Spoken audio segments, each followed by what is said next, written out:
Piyush ji, thank you so much for giving Network 18 this exclusive interview. Welcome to the show. Thank you. What a day to be interviewing you. You know, historic reform in GST rationalization. You've been in the center of news for so long, so it's a great time to be interviewing you. My first question, all this started with the Prime Minister's address on the 15th of August, Independence Day, when he spoke about Atmanirbharta. He framed it in the context of Swadeshi, he framed it in the context of quality drive, and he also, so that is where it all started, and it has led to this. He gave a hint to us on that day that big reforms are coming. So here it is, your first reactions on this GST rationalization. Well, I'd like to compliment Prime Minister Modi for taking this bold decision. I see this as the most transformative step the nation has seen possibly in the last 50, 60 years. This is a journey that Prime Minister Narendra Modi started right in 2014. Back then, he spoke about making in India. He was conscious that ultimately we will have to become self-reliant. Atmanirbhar banna padega. He promoted Digital India, he promoted Startup India. Swachhata was at the core of his working. Yes. He started the concept of trusting the people of India. Remember, one of the first decisions was you don't need to notarize a document. Right. It was crazy. A Xerox copy needed a notary and you spend money, go and sit before and plead with somebody. For him, ease of doing business is the pathway to a developed economy, and ease of living is a commitment to the people of India to ensure wider prosperity and inclusive growth. And these decisions yesterday have happened over a sustained 11-year journey of taking a broken, fragile 5 economy to become the top 5 economy of the world, soon to become the 3rd largest by 2027. An economy that was low on growth, high on inflation, an economy that was starved of foreign exchange, with a completely broken banking system, an economy where there was no hope, investments were falling, right. Our passport had no respect anywhere in the world.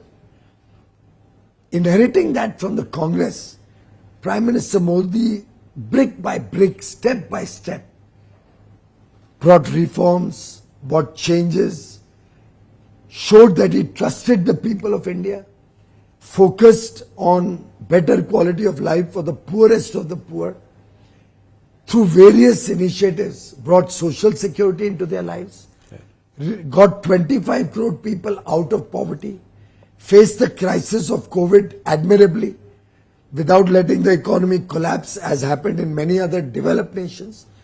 In fact, bouncing back so well that for 4 years now, we are the fastest growing large economy. Last quarter was 7.8% growth, yes, with only 1.55% inflation. Who could have imagined, if you look back at 2014, Rahulji, yes, that in a decade, this country will transform so rapidly, right, so beautifully, and a foundation will be created on which a $4 trillion economy aims to become a $30 trillion economy by 2047. That, I think, is Prime Minister Narendra Modi's very astute handling of the economy, and these transformative steps that he had alluded to in his 15th August address, of course, is a labor of love. It's happened over many months of hard work. yes, The Finance Ministry, Nirmala ji, the groups of ministers from the states, absolutely, the groups of secretaries, all working, recognizing that now compensation cess will no more be required. We got the elbow room to be able to give this huge bonanza, right, and give our consumers the opportunity to spend more and give a boost to the Indian economy. So we'll discuss all these points one by one, but first let's stay with GST for a moment. How do you think there was also, income tax cuts, for the bonanza for the middle class in the last budget, followed by now rationalization of GST, a long-standing demand. Like you said, it's taken months of, work on it. Are you sure that this is, how confident are you that this is going to spur demand spur consumption and also eventually investment?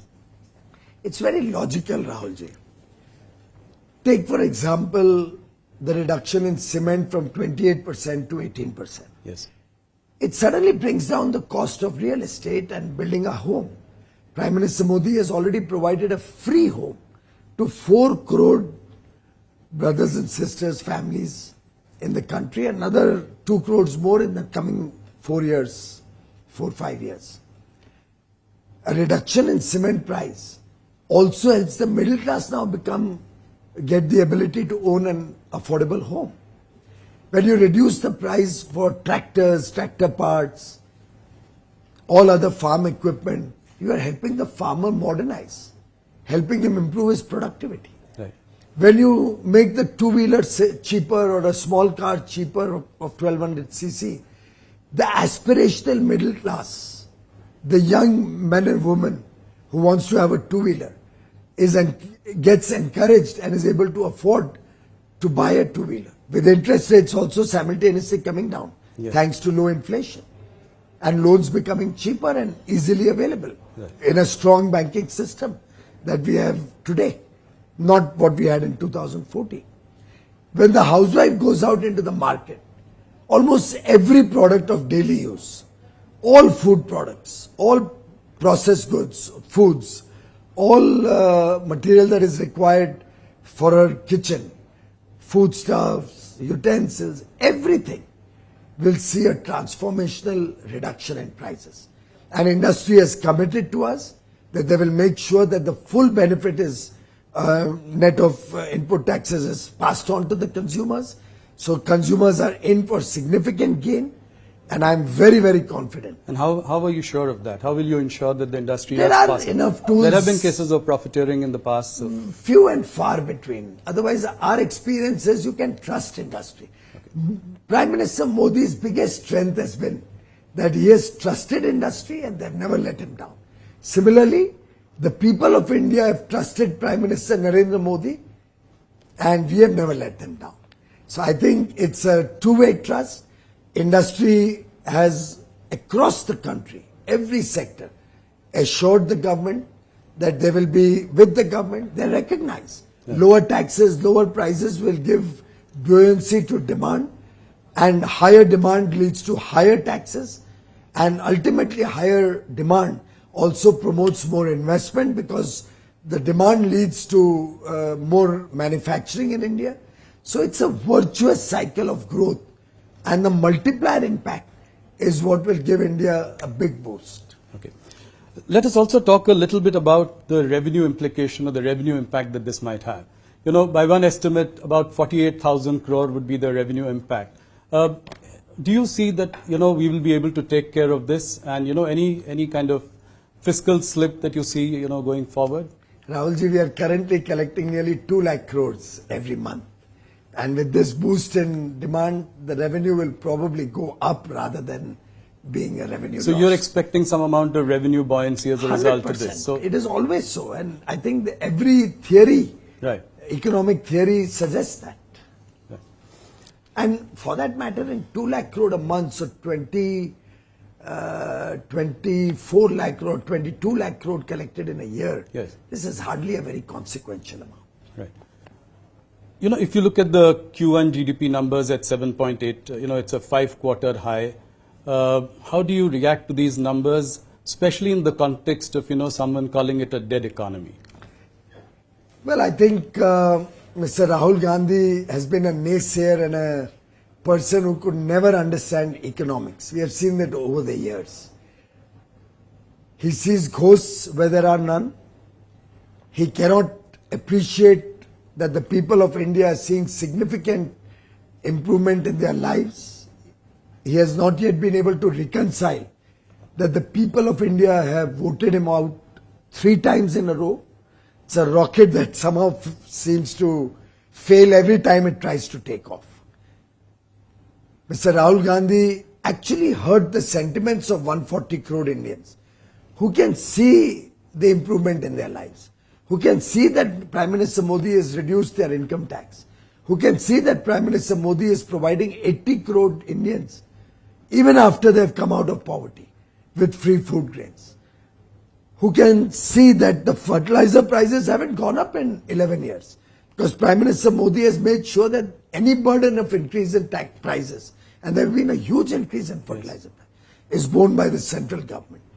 Prime Minister Modi is a sensitive human being, very, very concerned and caring for the last man at the bottom of the pyramid. Right from day one, he worried about their social security. Right from day one, he committed his government to the poor, to the marginalized sections, to the unbanked sections of society. After all, what was Jan Dhan account? He made the bank doors open for every citizen of this country. Right. What was Ayushman Bharat? And finally, even everybody above 70 getting free healthcare.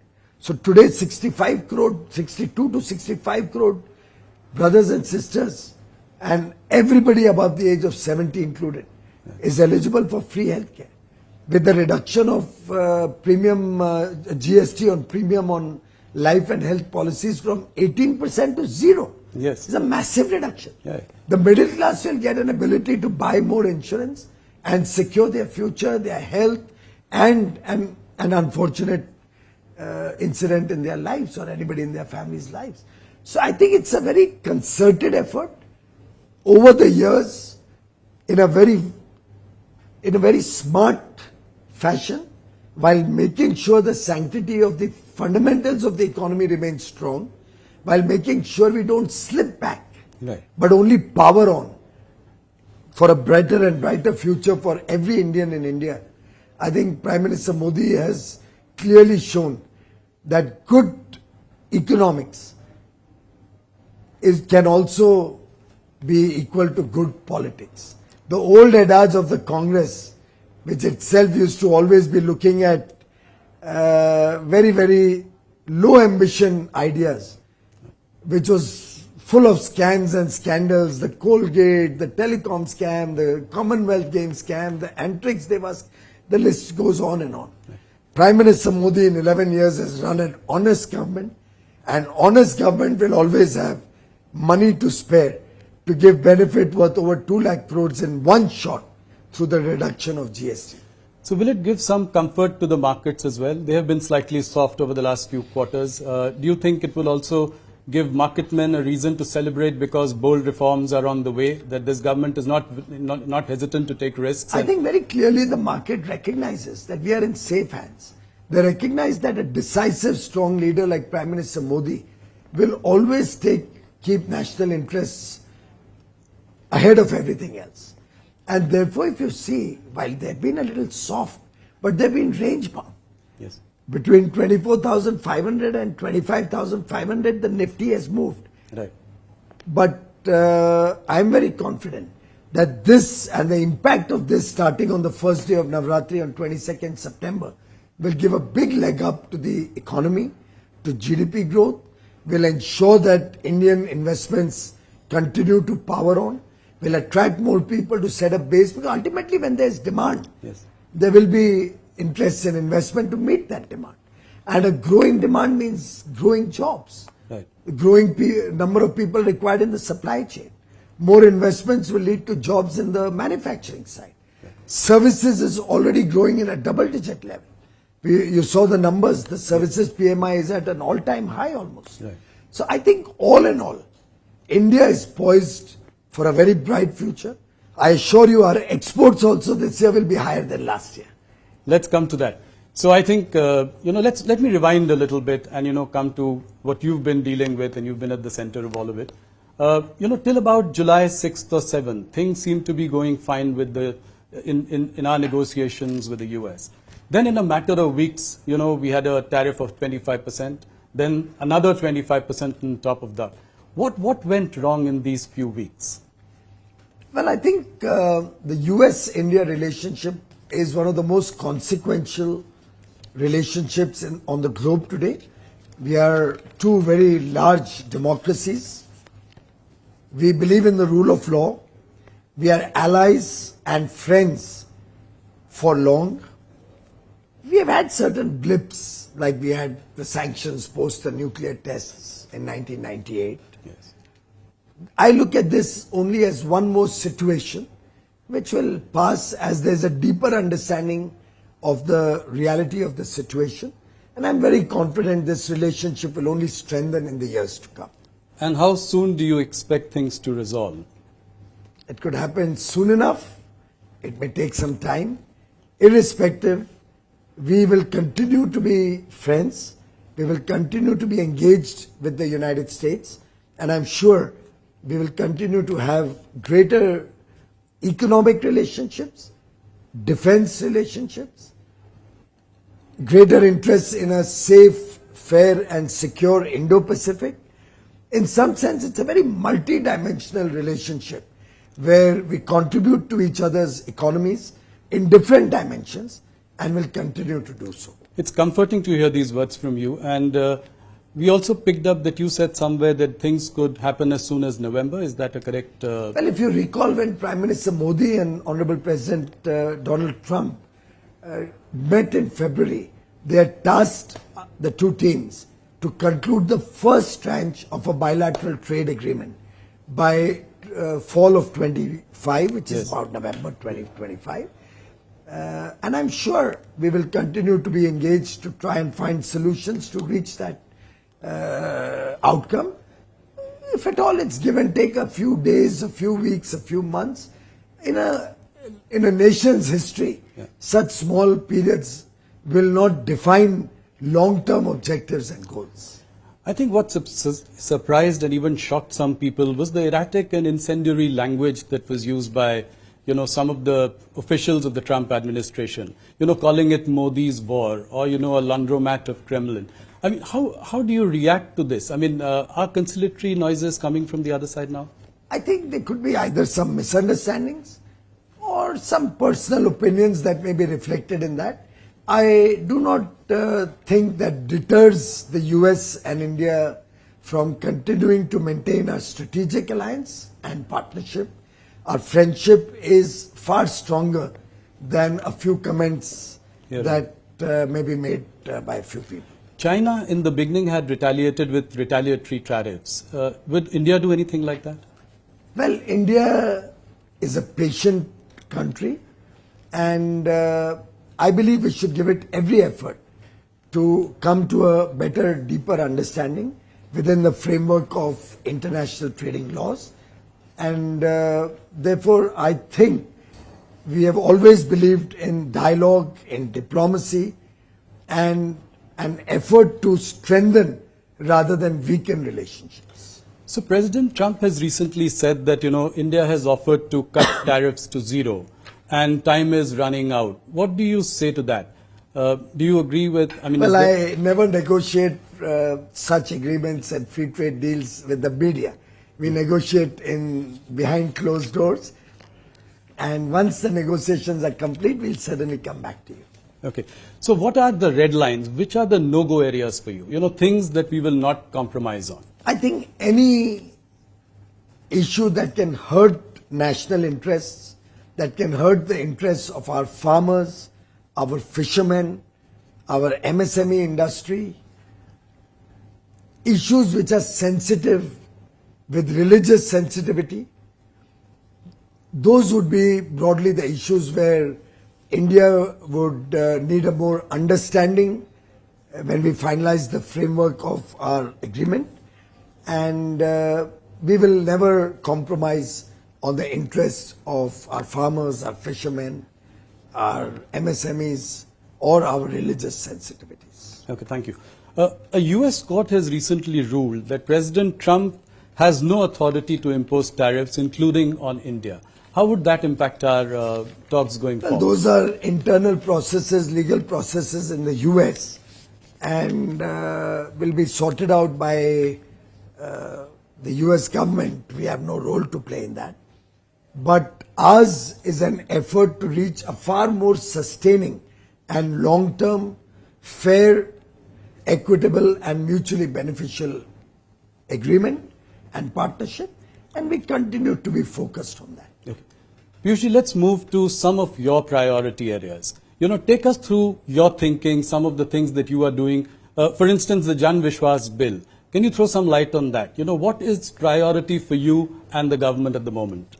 Rahulji, the Honorable Prime Minister from day one has been focused on making the life of businesses and common people simpler and easier.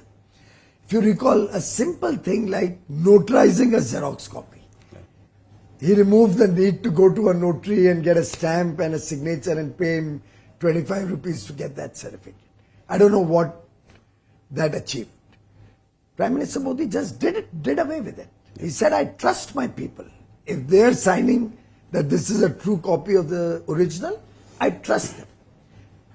If you recall, there have been so many scandals and people have been in jail for scandals around government jobs. Yes. In Prime Minister Modi's regime, no such scandals because he simplified and made the whole process totally transparent. For example, now the class 3 employees don't have to go through an interview. It's on merit based on their written exam and their academic performance that they can get a job. The whole nation today has the confidence that when they or those who desire to have a government job or a job in the railways or a PSU will not be discriminated against. Nobody has to use influence or any rent seeking to get a job. This honesty in government has helped us earn the trust of the people, and Prime Minister Modi has always trusted industry, business, entrepreneurs, the youth, the people of India, the citizens of India. And therefore, throughout his tenure, he has tried to decriminalize laws. For small misdemeanors, you don't need to go to jail. You know, there used to be a law at one point of time that if an employee of the Delhi Municipal Corporation, a sewage cleaning employee or an employee was involved in Swachhata in the Delhi Municipal Corporation was absent for 1 month, he could go to jail for that. Right. Now, those kind of obsolete laws needed to be addressed, and he's removed over 1,500 obsolete laws. We have identified many more which we plan to remove. He has decriminalized several sections and provisions of the law through Jan Vishwas Bill 1, which is working admirably. Yeah. Now we've come out with Jan Vishwas Bill 2, and Jan Vishwas is a two-way Vishwas. The government trusts the people of India because the people of India trust the Prime Minister Narendra Modi and his government. And it is that trust which encourages us. The second Jan Vishwas Bill already has 355 provisions being decriminalized. And he has directed us to look for many more. And you'll be happy to know my department has already identified 500 more, which can be decriminalized. Similarly, we are looking at reducing compliance burden, making process and procedures simpler, reducing the paperwork, bringing things online. The idea is that businesses focus on their business. Industry focuses on industry. Traders focus on giving good service to their consumers. Make it easier to do business. Similarly, make the life of the common citizen easier, happier, more self-satisfying, more contained. And I think ease of living is at the core also of the GST reforms. Absolutely. I think compliances and, it is at the core of this. One more thing about, what is your message to the exporters? The real pain in the short term is being felt by them. Will you make it somewhat possible for them to sell in India? Will it be a possibility? And what steps are you taking to do that? Well, fortunately, the timing of the GST reduction at such massive levels couldn't have been better. This will give a big impetus to domestic demand, which will help some of the exporters who may lose a part of their business. Will you make it easier for them to do so because they can't? We are even trying to make connects. So, for example, when I recognize that garment industry could face some stress, I called up the Tatas who run the whole Zudio and the West Side. And I'm going to be talking to all other high street malls or retail large-scale outlets to see if they can help these garment exporters by buying their produce and making it available at affordable prices. So high quality at affordable prices, now at reduced GST rates, will make it a great story to run. So you will remove the restrictions on them to sort of... Absolutely. We are trying to make it easier that they can supply in the domestic market. It's a part of one of the reforms we are working on. Similarly, I'm in dialogue with 50 countries. Our missions are working in 50 countries which we have identified through data analytics and artificial intelligence on the data of import and export of all other nations to identify where our products, which will need a market, can be offered, and in lieu of that, what we can buy from those countries who may also be stressed similarly. Yes. So, for example, the UAE minister and I, over our meetings on Friday, Saturday last week, identified people, identified areas. He already connected us with his people there who can help our textile sector get an entry into the Gulf and into all of Africa. He sent me connects with the seafood industry there. I'm mounting a delegation to visit UAE to connect with those people.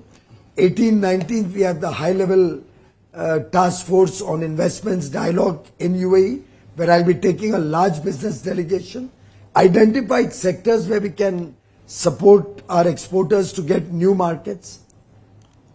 We'll be looking at fast-tracking our free trade agreements with other regions.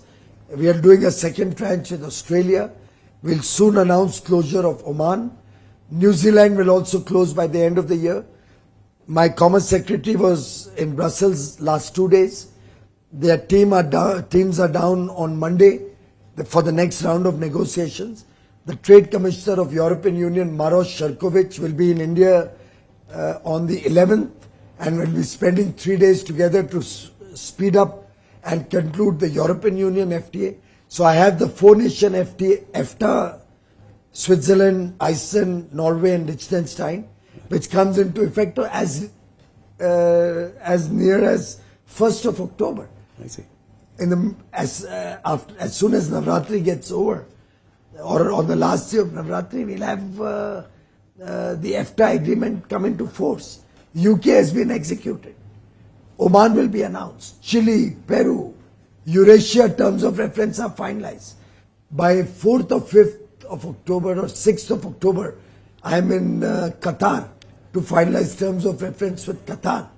The Prime Minister of Singapore is in India today. Yes, I believe you had lunch with him. We had lunch and we had extensive discussions with their teams to see what we can do, and they've already committed to take in more chicken and eggs and poultry.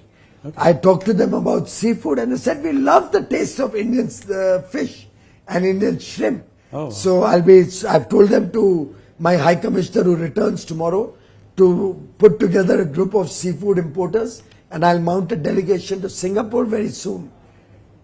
Similarly, Latin America, huge potential for our exporters. So sky is the limit. This will help us expand, and as I said earlier, exports this year will be higher than last year. How do you say that? You know, the various estimates that exports are $90 billion and they'll probably come down to $50 billion. We in fact informally chatted about it. So how much have we achieved so far, and then what is the target? You know, sometimes I wonder at all these so-called experts and economists, friends from the media, coming up with such calculations, which I would say would have otherwise been ridiculed as elementary mistakes. You know, that famous elementary, yes, my dear Watson. Yes. This is that moment. We've already had 5 years figures in our hand, right, from April to August. Right. Even to the United States, our exports have already crossed 40 or $43 billion. Already crossed. Okay.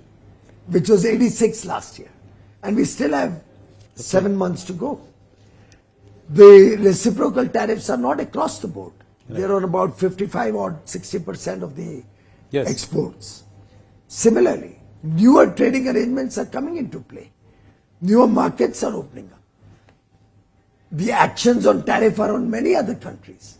So which opens up opportunity for many other countries to provide us some goods that we may require in return for taking from us the goods that they require. Right. So that is what I alluded to. Yes. That we are looking at 50 nations and where we have trade complementarity. So services exports continues to grow across the world. The US is a very small share of our services exports. So I think we are in a sweet spot. Tourism is growing. Yeah. International tourists are coming in large numbers. I'm very confident that our exports this year will be more than last year. You make a very big point here. Any impact on GDP, Piyush? By various estimates, people are again saying 10 basis points to about 100 basis points could be the impact on GDP. Well, anybody who said 100 basis points, I think you should really Yeah, bring him on to your show and ask him to justify but that. do you think there is India is predominantly a domestic economy. Right. Our exports as a part of our overall GDP are still relatively small. Right. And our imports are much larger than our exports. Yes. So net, actually imports are deflating the Indian GDP growth. Keeping that in mind, I'll give you a comparable. COVID, we saw exports fall because of the overall world situation. Do you know, imports fell far more than exports. And we actually landed up with a trade surplus during COVID. So Indian economy is a very complex economy. And therefore, I do not think that the impact on the GDP will be significant. Whatever little impact it could have. And drill it down. Yeah. Drill it down to the goods affected by GST. Yeah. Within that, you will find gems and jewelries. $13 billion. What's the value add? Still very small. Right. And it's an area where I look for alternate markets in the Gulf, for example, in the eastern part of the world. So we'll be able to make up. Several products which will have a huge increase in demand domestically. We'll make up for that. The value add, if you see holistically on the total exports impacted by one nation's action, are not significant enough to hurt the Indian GDP story, which is the world's fastest growing large GDP.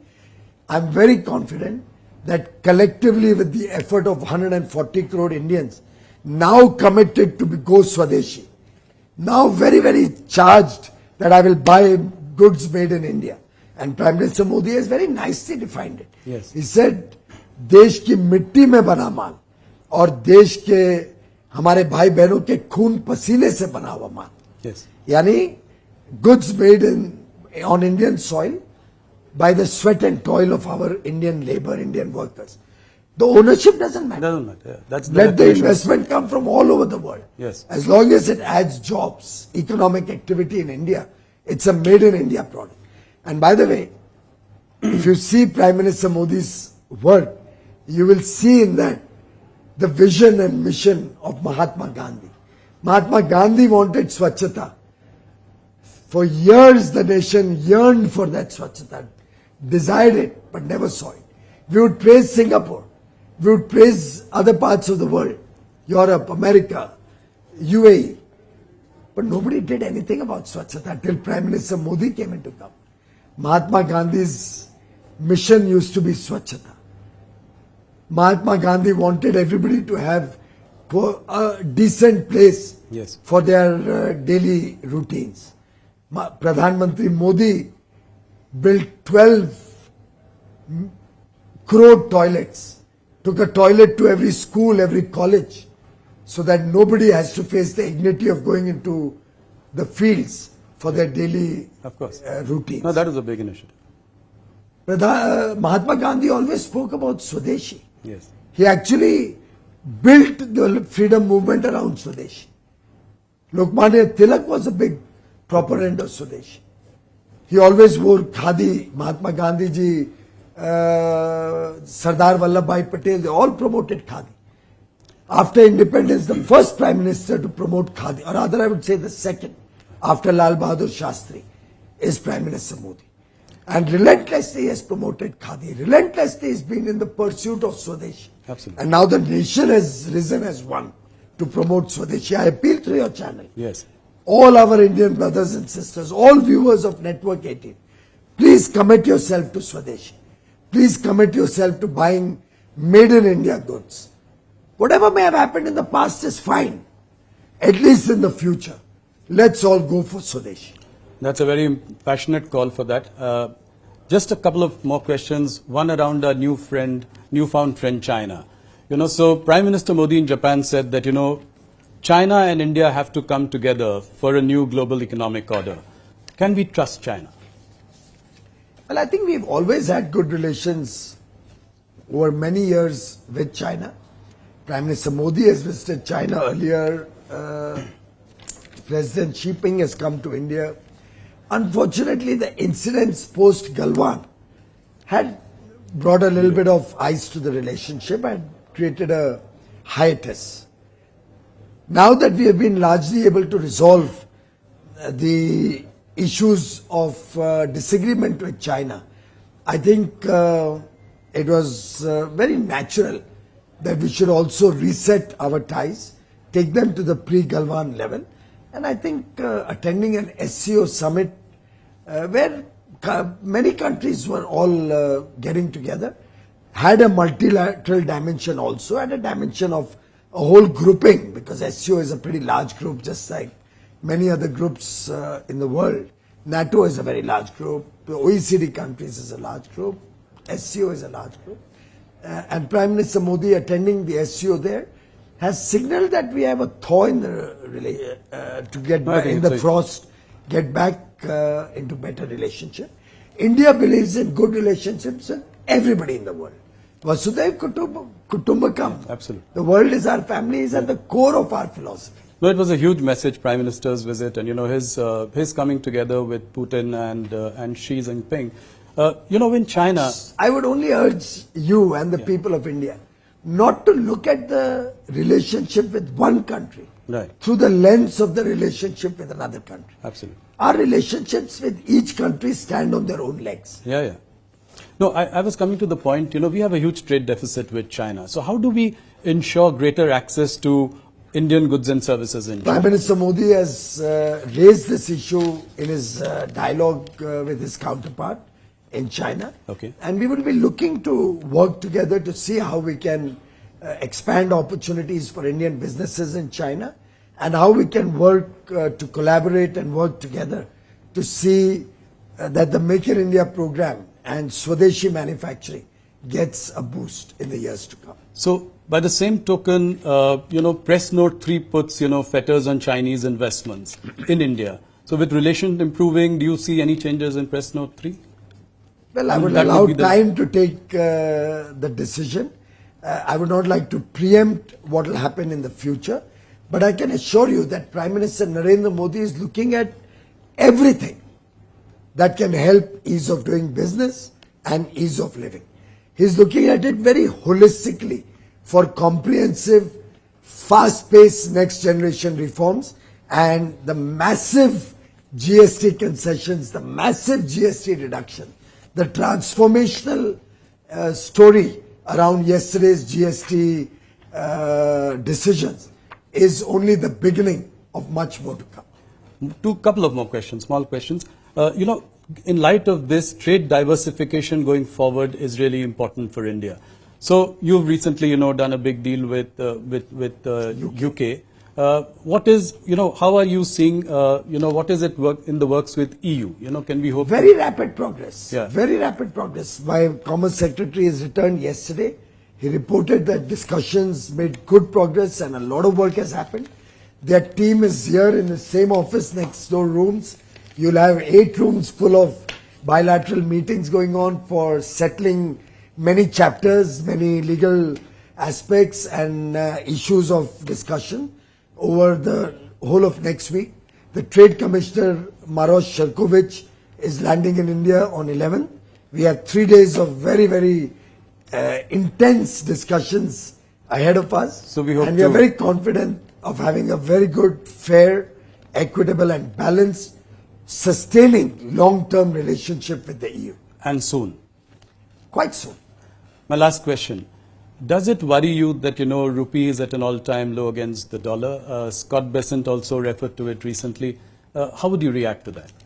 Well, we are monitoring the situation and we are very confident that things will get back to normal in the near future.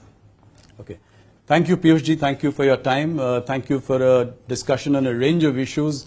And on a day, when we have just had this major GST rationalization, like you said, one of the most monumental reforms of the Modi government. Thank you so much. And one of the most monumental and transformational reforms since independence. Point taken. Thank you so much. Thank you. Namaskar.